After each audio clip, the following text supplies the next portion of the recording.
I'm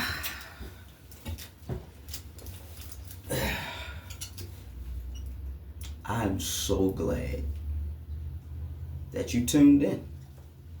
Welcome. Welcome to the Daily Discussions. This will be episode 7. We made it a whole week. Right? So what's the topic of today? Y'all already know what it is. As long as you can read. I assume that you can if you came to this channel. Now, imperfect perfection. Imperfect perfection.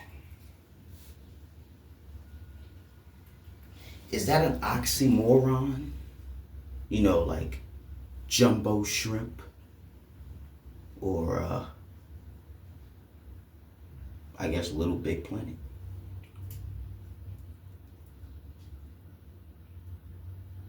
I guess since I mentioned the term, I might as well say what an oxymoron is if you didn't get it by context. It's when you compare or fuse or mesh two opposites. We see that going on a lot today. Fusion. No DBZ. People trying to transform and get extra parts. But yeah, what we're talking about today is imperfect perfection. I didn't explain it yet. Hopefully you have patience, which is a virtue. Because these daily discussions that I do, I'm doing two things at once. I'm thinking and talking. That's really not easy. Thinking and talking at the same time. What's even harder is talking and listening at the same time. That's I don't think I'll ever be able to do that, to talk and listen at the same time. It's difficult. Reason why I want to discuss imperfect perfection is because I want to challenge what's been said about human beings since the dawn of time. We're not perfect. I beg to differ. We are perfect. Yes, we are. We are perfect. We are perfectly imperfect. That's why we're perfect. What you mean, Hawk? Glad you asked. I'm glad you asked.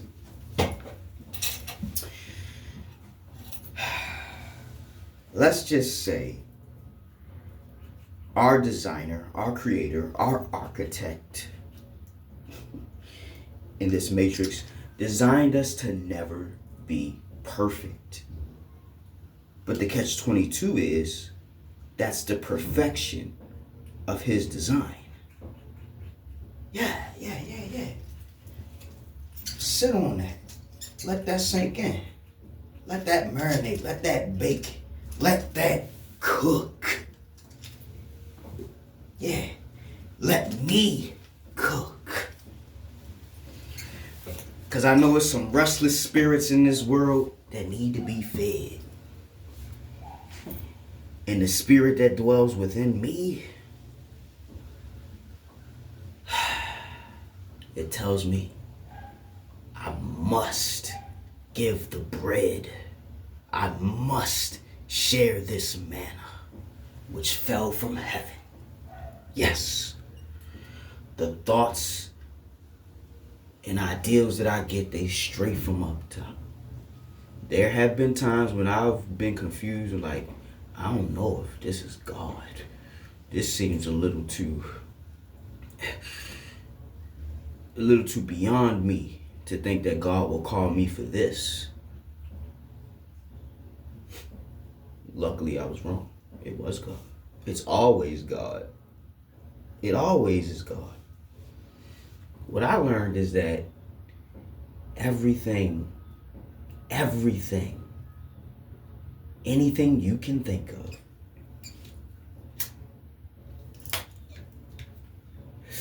pays homage and gives respect to the Creator. Even the demons. Oh, hell no. I know he ain't just say no shit like that. Yeah, I did. Oh, yeah. If anybody's watching this video and you're familiar with the Bible, then you know that the people who didn't believe in Jesus were the religious people, the Pharisees and scribes, the ones who would be in the town square speaking very highly of the Most High, right? But when it came to Jesus, they mocked him, they shunned him, they questioned him, they challenged him, they framed him, right? If we are to believe this story of the Bible is true, and even if it's not, let's just pretend it is. Let's suspend our disbelief, right? Let's just suspend our disbelief long enough to open our mind to see the beauty that is the unexplainable, right?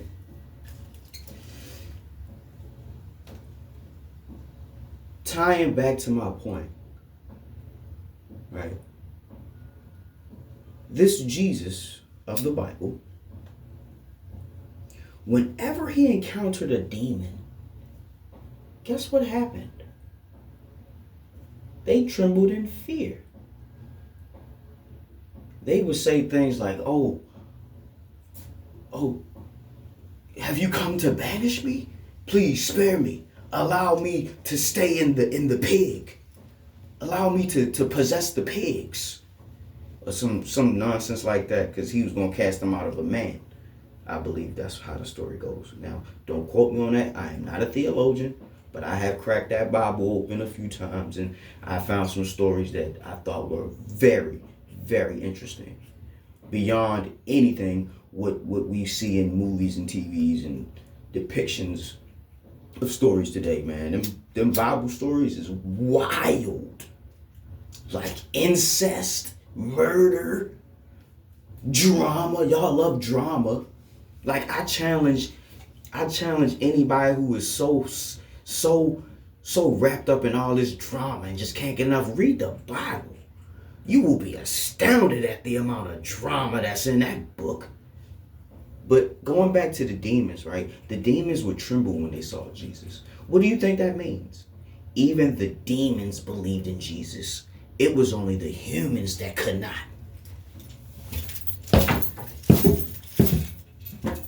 Now, don't get it twisted. This is not a sermon. This is not a sermon. I am just talking to you. I am just talking to you. Don't think we about to become a Bible channel. No. No. But you should read the Bible. Even if you don't believe it, I guarantee you'll gain something from it. Even if it's just more perspective at creativity and imagination. You know what I mean? But, right? So, you look at the demons, right? Whenever Jesus came around, they trembled. They started shaking in their boots. Their timbers started shivering. You know?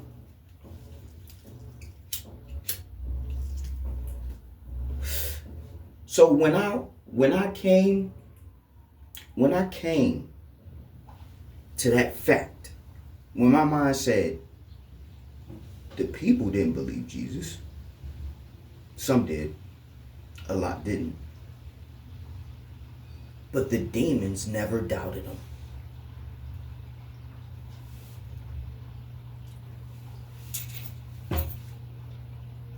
Did that go over your head? I'll say it again.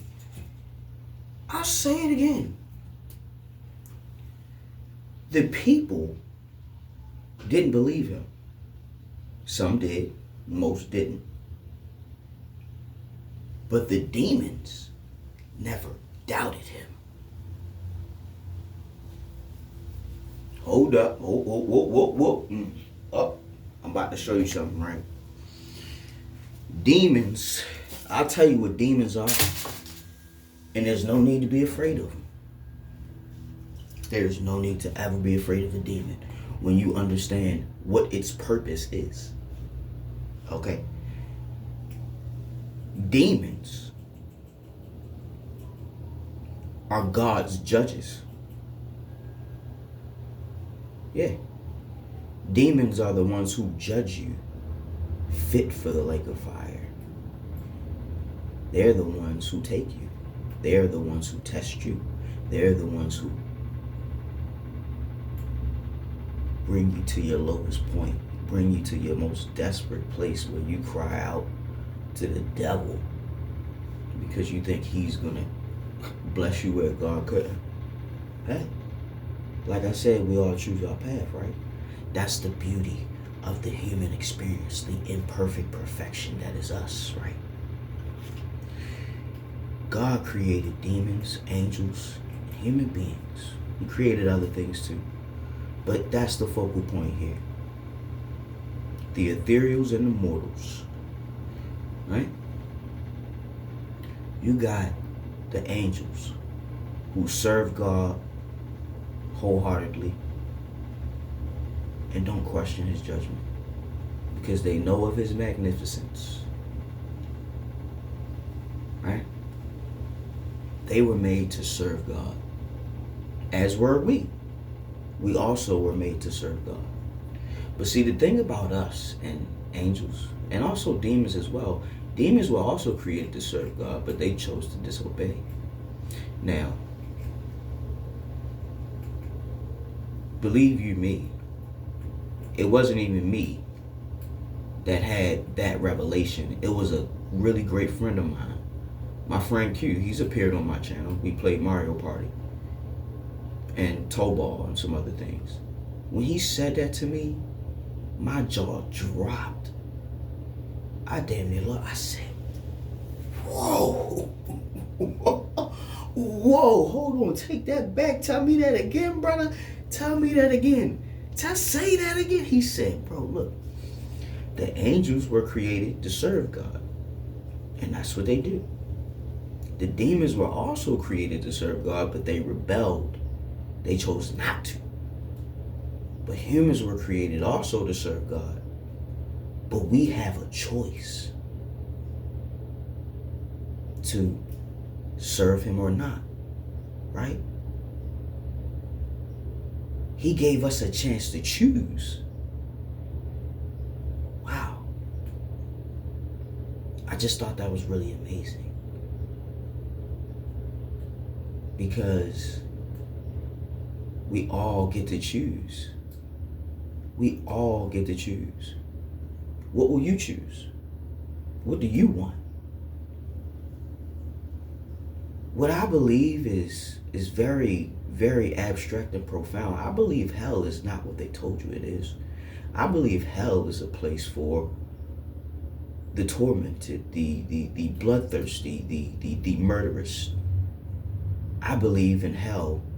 Y'all probably are at war and y'all do battle all day. But guess what? You get to be revived at midnight and y'all get to go back at it. And it's just war and chaos for eternity. It's just like, like, that's what I think hell is. Hell is just a place of just pure chaos and debauchery, and just you can do whatever you want and nothing matters. Nobody cares what you do. You can do whatever you want. Right? But in heaven, you could have anything and everything you could ever want, but you have to serve the Lord. You have to. And what I come to realize is, like I said earlier, everything in this realm does. So even the demons who do demonic and devilish and wicked things, they're allowed to do it because that's their purpose. They're the judges who take the ones who are lukewarm, the ones who can't choose a side, or the ones who are completely on their side. They say, yeah, they on our side, we want them. Or this person's a fence sitter. I remember in the Bible it said, God said, I'd rather you be hot or cold. If you're lukewarm, I will spit you out. So even God could respect you for choosing to just be an evil person if that's what you want to be. But if that's what you're going to be, you might as well just go all the way with it. Don't pretend to be a good person. If you're evil, just be evil. There's a place for you. There's a place for all of us. A place where we belong. And the evil people, they have a place where they belong. The good people, they have a place where they belong. And the people who are undecided, those are the ones who are probably going to get that true hell. The ones who never was true to themselves. Now we're going to go back to imperfect perfection. Because this is the creator's design, right? Like, science, I be laughing at science. Because they try so many different ways to disprove God. But they just actually prove him, right? The Fibonacci sequence. They say that's like God's signature or something like that. The Fibonacci sequence. I got it. I didn't kill it, but I got it. That's the mark of a martial artist. You're able to obtain something, but your intent is never to kill. A true martial artist, that is. All right, so the reason why I say I think humans are perfect is because in our perspective of perfection, it would mean that we would have nothing to live for if we were perfect. We would have no room to improve, no room to teach, no room to learn, because we're perfect. There's no more work that could be done on us. There's nothing else left to do. In our perspective, in our infantile minds of humanity, right?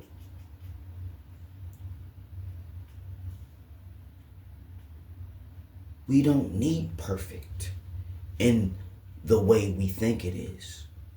I believe God made everything to be perfect in the way that he saw fit. And if you don't like me saying God, I'll say the creator.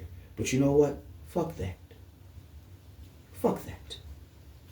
I will address him the way that I see fit. Because I have a relationship with this being that I'm speaking of. Right?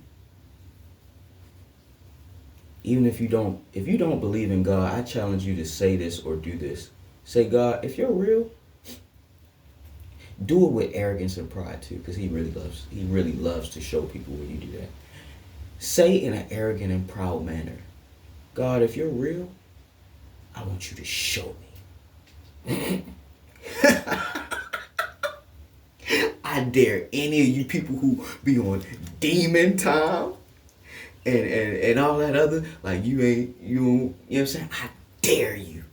I dare you to tempt the Lord your God. I dare you. I dare you.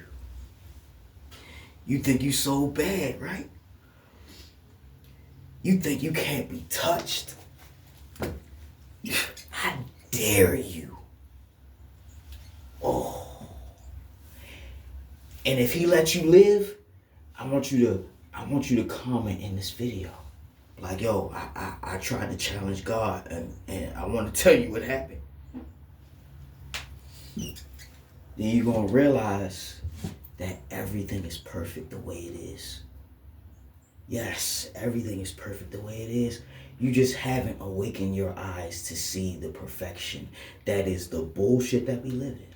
But yes, it is perfect. The bullshit is perfect. It's perfectly designed the way he wanted it to be. See, if you read the Bible, you'll understand that it says our ways are not his ways. Our thoughts are not his thoughts. So don't even try to comprehend. Don't even try to. It defeats the purpose of believing. Believing is more powerful. Someone who believes, you can't stop them. Someone who knows, you can stop them. But somebody who believes, like the way how people believed in COVID, the way how people believed in, what's his name? The pastor that did the Kool-Aid shit, Jim Jones. This is what I'm telling you. That belief shit, it scares the demons, bro. Why you think they make celebrities do agendas? Because look, if Jay-Z, Beyonce were truly independent, right? Drake and all, they was truly independent and could say and do what they want, right? Bro, they would rule the fucking world. Celebrities would rule the fucking world if they weren't puppets. That's the deal. That's the deal. We'll give you everything, but not really. What am I saying? We'll make it look like to the world that you have everything.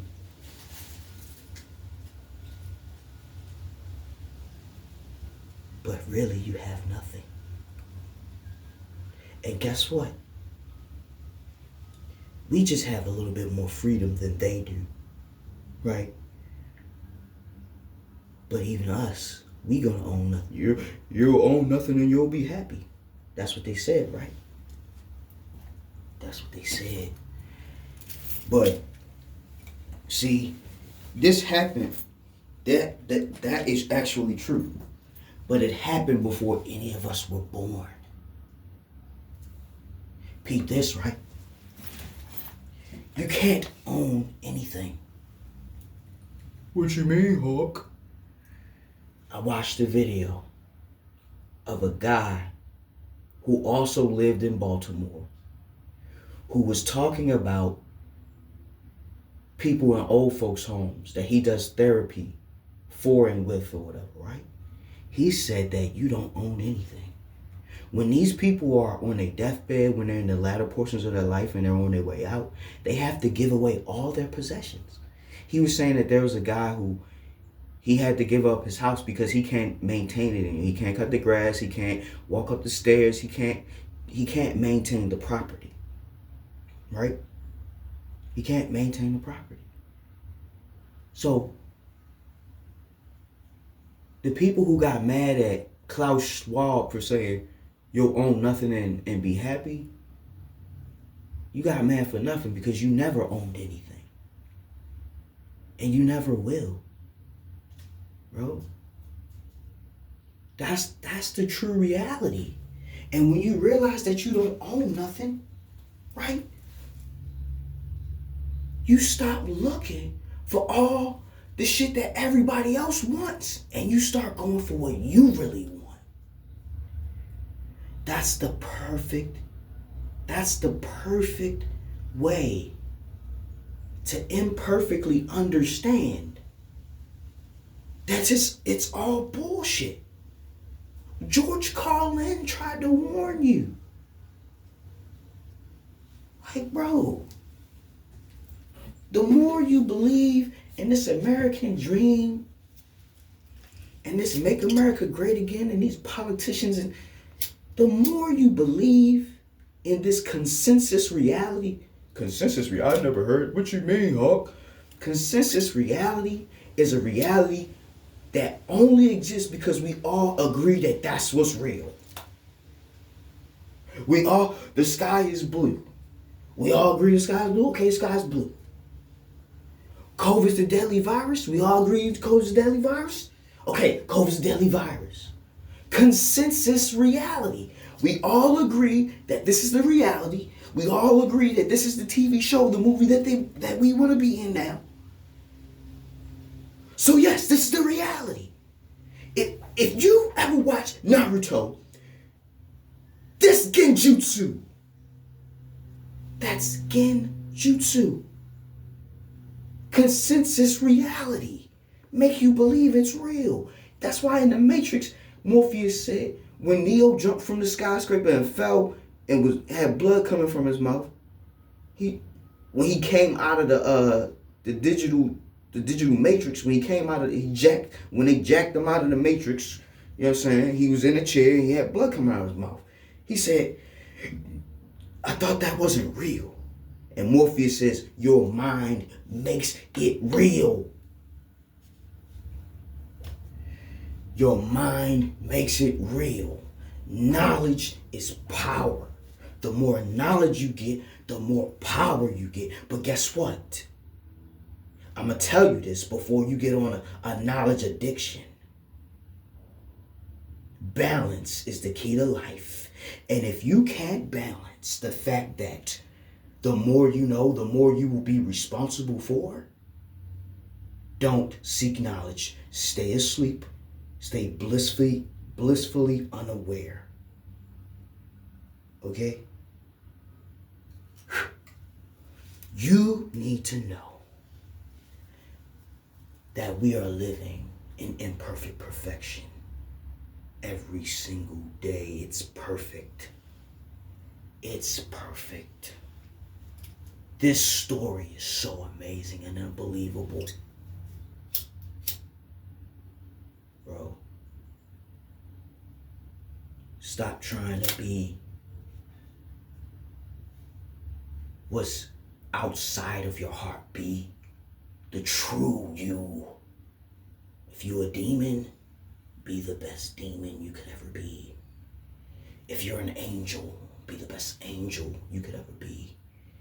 If you're just a mortal who wants nothing to do with all that bullshit, be the best mortal you could ever be. Whatever you are, be that imperfect perfection of humanity. Be the perfect imperfection you were designed to be. We are wretched. We are foul. But we are also good. We are also light. The true essence of a human is light and dark, yin and yang. One must embrace both sides equally to truly be oneself. That is the imperfect, perfected balance in all things, positive and negative, up and down, light and dark, emptiness and fullness.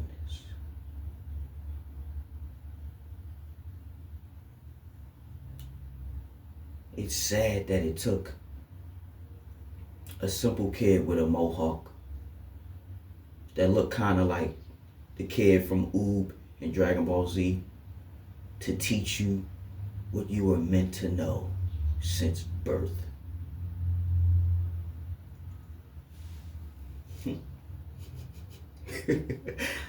I always knew who I was. Who are you? Professor Hawk signing out.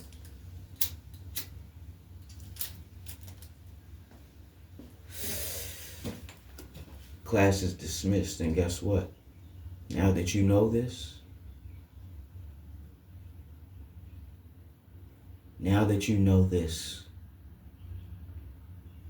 it'll be extremely difficult for you to ever be lied to again.